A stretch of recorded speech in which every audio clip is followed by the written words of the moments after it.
రేవంత్ సర్కార్ వైఫల్యాలపై జనం తిరుగుబాటు చేస్తున్నారు. గ్రామ సభలు నిరసనలతో దద్దరిల్లుతున్నాయి.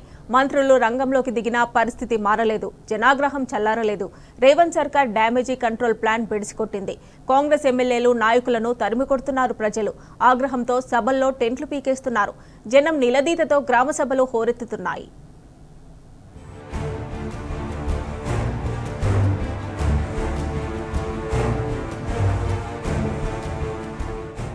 బూటకపు హామీలిచ్చి అధికారంలోకి వచ్చాక మొండి చేయి చూపిన కాంగ్రెస్ పై ప్రజల్లో ఆగ్రహం వెల్లువెత్తుతూనే ఉంది.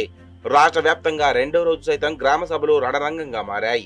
పలు చోట్ల ఆగ్రహం పట్టలేక కాంగ్రెస్ నాయకులను ప్రజలు కొట్టేదాకా వచ్చింది.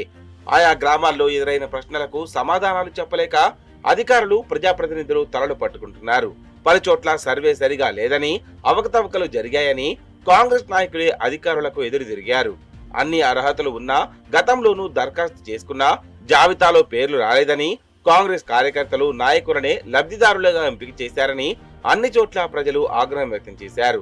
రేషన్ కార్డులు, రైతు భరోసా, ఆత్మీయ భరోసా, ఇందిరమ్మ ఇండ్ల లబ్ధిదారుల ఎంపిక కోసం ప్రభుత్వం నిర్వహిస్తున్న గ్రామ సభలు ఇప్పుడు కాంగ్రెస్ పై ప్రజల్లో నెలకొన్న అసంతృప్తి, ఆవేదన, ఆగ్రహాన్ని బట్టబయలు చేస్తున్నాయి. నిరసనలు, నిలదీతలు, ఆందోళనలతో అధికారులు తలలు పట్టుకుంటున్నారు. ప్రజలకు సమాధానం చెప్పలేక చాలా చోట్ల మధ్యలోనే సభలను నిలిపివేసి వెనుదిరిగారు. అన్ని చోట్ల ప్రభుత్వం పోలీసులతో ప్రశ్నిస్తున్న ప్రజలను చెదరగొట్టే ప్రయత్నం చేసింది.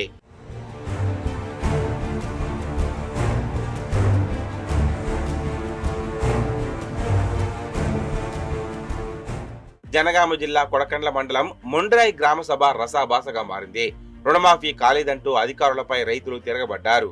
6 గ్యారంటీలు ఏమయ్యాయని జనం నెగ్గదీసి అడిగారు. ఇందిరమ్మ ఇంట్ల పథకానికి కాంగ్రెస్ కార్యకర్తల పేర్లని ఎంపిక చేశారంటూ ఆగ్రహం వ్యక్తం చేశారు. వడ్లకొండ గ్రామ సభలో ఇందిరమ్మ ఇళ్లు రాలేదని నిలదీసిన యువకునిపై కాంగ్రెస్ కార్యకర్త దాడి చేశాడు. మిగతా జనం తిరగబడడంతో అక్కడి నుంచి పరారయ్యాడు. అటు మేడ్చల్ జిల్లా కీసర గ్రామ ఇందిరమ్మ కమిటీలో గ్రామ కమిటీ తీర్మానించిన పేర్లు లేకపోవడంపై నిరసనలు వెల్లువెత్తాయి. పార్టీ కోసం పనిచేసిన వారికి కాకుండా వేరే వాళ్లకు ఎలా ఇస్తారని అర్హులంతా ప్రశ్నించారు. రంగారెడ్డి జిల్లా ఆమనగల్లులో నిర్వహించిన గ్రామ సభలో గందరగోళం ఏర్పడింది. జాబితాలో అర్హుల పేర్లు లేకపోవడంతో మున్సిపల్ కమిషనర్ వసంతతో వార్డు ప్రజలు వాగ్వివాదానికి దిగారు. కాంగ్రెస్ పార్టీ నాయకులు తయారు చేసిన లిస్టుకు గ్రామ సభలు ఎందుకని అధికారులను నిలదీశారు. సూర్యాపేట జిల్లా కోదాడ, మునగాల మండలం రేపాల గ్రామ సభల్లో అధికారులతో గ్రామస్తులు వాగ్వాదానికి దిగారు. రేషన్ కార్డు జాబితాలో తమ పేరు రాలేదని ఆవేదన వ్యక్తం చేశారు. మరోవైపు మహబూబాబాద్ జిల్లా తొర్రూరు గ్రామ సభలో ప్రజలు తిరుగుబాటు చేశారు. ఇందిరమ్మ ఇండ్లు, రేషన్ కార్డుల ఎంపిక పారదర్శకంగా జరగలేదంటూ ప్రజలు ఆందోళనకి దిగారు. దీంతో గ్రామ సభ రసాభాసగా మారింది.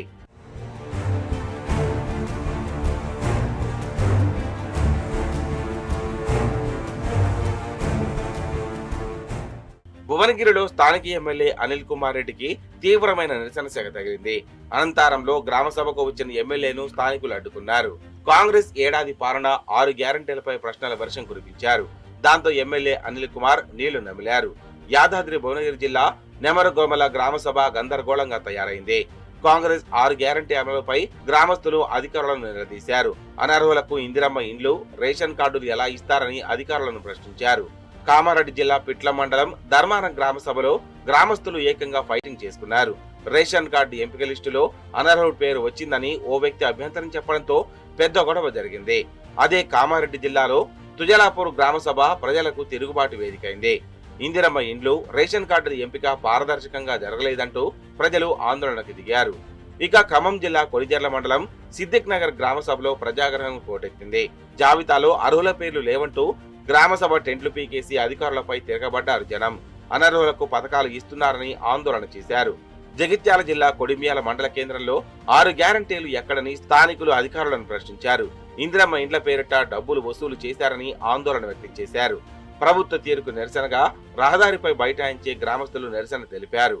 మంచిర్యాల జిల్లా మందమర్రి మండలంలోని గ్రామ సభల్లో 6 గ్యారంటీలపై అధికారులను గ్రామస్తులు నిలదీశారు. ఇందిరమ్మ ఇండ్లు అర్హులకు కాకుండా అనర్హులకు ఇచ్చారని మండిపడ్డారు.